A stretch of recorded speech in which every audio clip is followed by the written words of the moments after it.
अब वो क्या नाम है आपका? मेरा नाम ज्योति पासवान है। आपकी मम्मी जो चली गई हैं दुनिया छोड़ कर के आपकी मम्मी थी? हाँ, मेरी मम्मी थी। मेरी मम्मी का नाम कालिंदी देवी है। जी। अ, कुछ मुख्यमंत्री राहत कोष या कहीं से पैसा मिला आप लोग खाते में? हाँ, मतलब 50 हमको लग रहा है 5 लाख रुपए मिला है। वो भी बिजली विभाग की तरफ से मैसेज आया था मोबाइल पे पापा की। अच्छा, मैसेज भी आया था बिजली विभाग की तरफ से मिला है? जी हाँ, उस पे लिखा हुआ है, मैं देखी हूँ खुद अपने आँखों से। तो वहाँ से बिजली विभाग की तरफ से मिला है और बाकी कहीं से नहीं है। जी। और एक भैया थे तो बोल रहे थे कि एक श्रम कार्ड होता है, बनवाया गया है। अगर आपकी मम्मी का बना होगा तो वहाँ से भी इंश्योरेंस मतलब मिलता है 2 लाख का बीमा।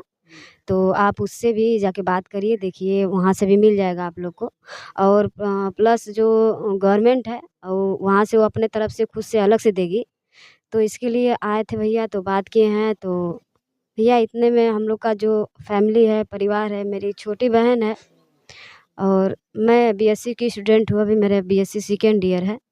और अभी पढ़ाई मेरी चल रही थी और मेरी मम्मी किस-किस तरह से पढ़ा रही थी, किस सिचुएशन से मुझे पता था। मेरा भाई लोग है सीबीएसई बोर्ड से पढ़ाई करता है। मेरी बहन है 4 में पढ़ती है, मेरा भाई है इस साल 7th में गया है। और पापा मेरे हैं तो बाहर दिल्ली में रहते हैं, नोएडा में। सुज़ुकी कंपनी में वर्क करते हैं। जो भी पाते हैं तो हम लोग की पढ़ाई-लिखाई में, घर के खर्चा में, हर एक चीज़ उसी में मैनेज करते हैं। पापा कैसे खाते हैं, कैसे क्या करते हैं, रूम पे कभी बनाते हैं, कभी नहीं बनाते हैं। बासी खाना खा के भी रह जाते हैं, सिर्फ़ अपने बच्चों के लिए कि मेरे बच्चों को कोई तकलीफ़ ना हो। लेकिन मेरी मम्मी कैसे-कैसे हम लोग को इस स्थिति से लेके आई। हम हमको मम्मी 12 तक ही पढ़ा के मेरी मैरिज कर रही थी कि एक बोझ हट जाए मेरे सर से, ताकि अपने एक मेरा भाई है उसी के करियर के बारे में हम भी सोच रहे थे कि अपने भाई को मैं कुछ आगे तक लेके जाऊँगी, माँ-बाप का सपोर्ट करूँगी।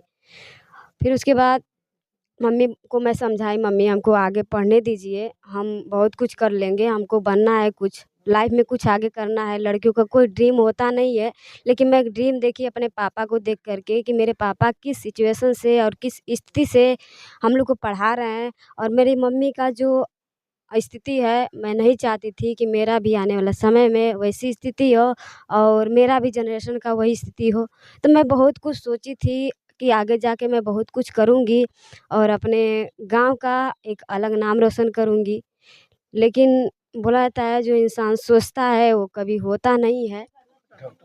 तो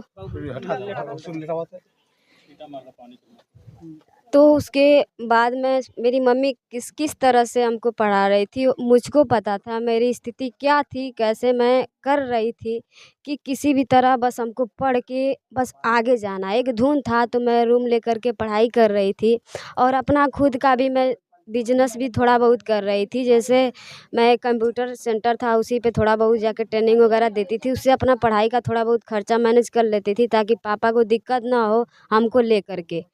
तो उसके बाद मेरी मम्मी बोली कि बेटा कैसे तुम पढ़ाई करोगी? तो मैं बोली मम्मी हमको डॉक्टर का सपना है बनना, मैं डॉक्टर बनना चाहती हूँ।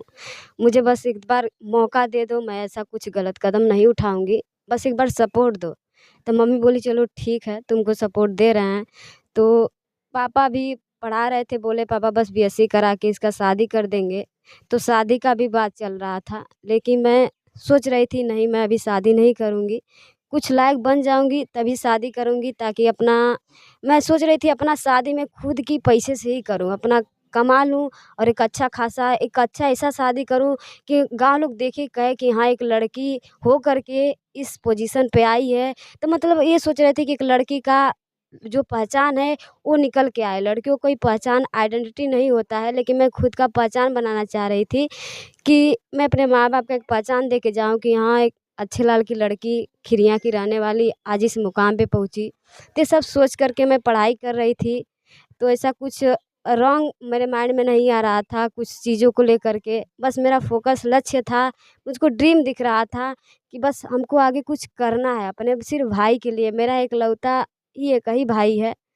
तो उसको मैं सोची कि उसको आगे लेके जाऊँगी। अब ज़िंदगी का कोई भरोसा नहीं, जैसे मेरी मम्मी चली गई इस दुनिया से, तो मेरी मम्मी के पैर में ना कभी चाँदी का मैं पायल देखी थी, ना काने में का कभी तो मैं सोचती थी, औरतें सब जब मैरिज में जाती थी तो लोग सोने का पहनती थी, तो मेरी मम्मी भी कहती थी पापा से कि हमको भी एक बनवा दीजिए। तो पापा कहते चलो ठीक है, देखते हैं।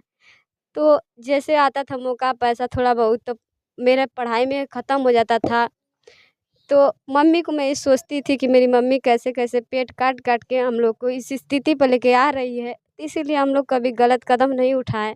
और एक ड्रीम मेरा बन गया, कुछ भी हो जाए, किसी भी हाल में, मैं आगे बढ़ूँगी ज़रूर, डॉक्टर बनूँगी। बनूँगी ज़रूर, जो भी हो जाए।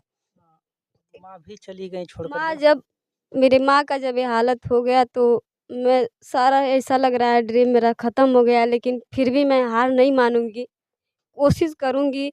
मेरी माँ भले इस दुनिया से चली गई, लेकिन एक बनना है तो बनना है। बनना है बस, किसी भी तरह मैं अपने पैर पे खड़ी होके अपने भाई का, बहन का सपोर्ट ज़रूर करूँगी। और आने वाला समय में जिस तरह से ये सब घटना हुआ है, उसी पोजीशन में आकर के मैं एक सफल लड़की बन के दिखाऊँगी, ताकि लोग कहें कि हाँ, माँ के ना रहते हुए भी एक लड़की इस पोजीशन पे आ सकती है। बस दूसरे का भी मैं सपना दिखाना चाह रही हूँ कि वो भी मुझको देखे, देख कर के वो भी वर्क करे, कुछ करे अपने लिए।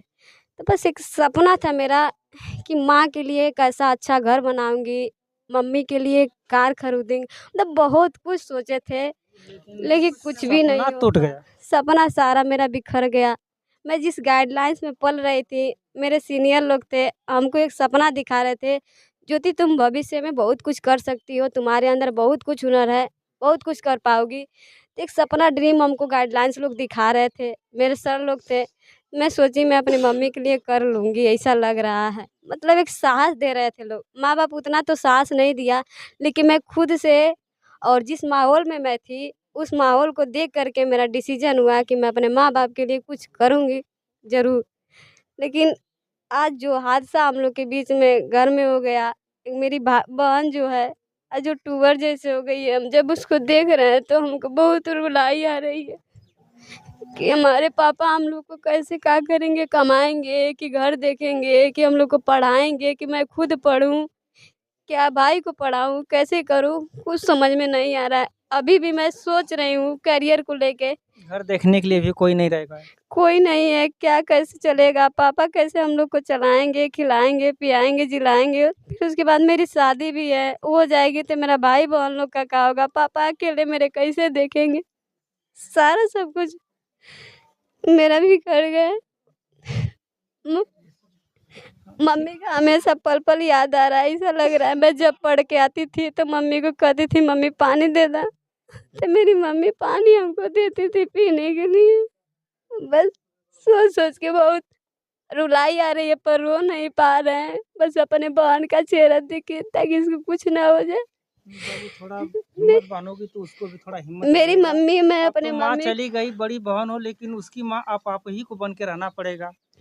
मैं अपनी मम्मी को जब देखी, जब जिस टाइम मिट्टी थी वहाँ पे सौ थी रखी थी, तो मैं अपने मम्मी को अपने आत्मा से बात कर रही थी। मम्मी हम लोग को छोड़ के कहाँ ऐसा लग रहा था कि मेरी मम्मी हमसे बात कर रही है, बोल रही है बेटा हम चले गए लेकिन तुम मेरे लड़के का ख़्याल रखना और जो तुम्हारा ड्रीम है उसको तुम पूरा करना।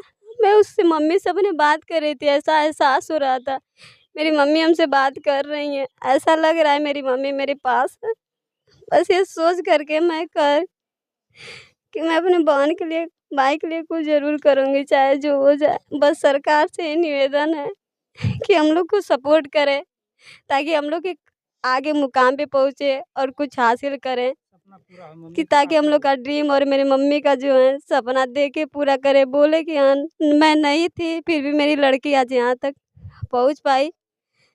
तो मैं बस यही कहना चाह रही हूँ कि जो भी गवर्नमेंट है हम लोग को सपोर्ट दे, ताकि हम लोग आगे तक पहुँचे और मेरे भाई का, मेरे बहन का कभी एहसास ना हो कि मेरी मम्मी नहीं है, कोई किसी भी चीज़ का कमी ना हो, वो सब हम लोग पूर्ति करें। मैं और मैं पापा मिलकर दोनों लोग अपने भाई का परवरिश करेंगे और उस मुकाम तक लेके जाऊँगी, बस यही मेरा ड्रीम है।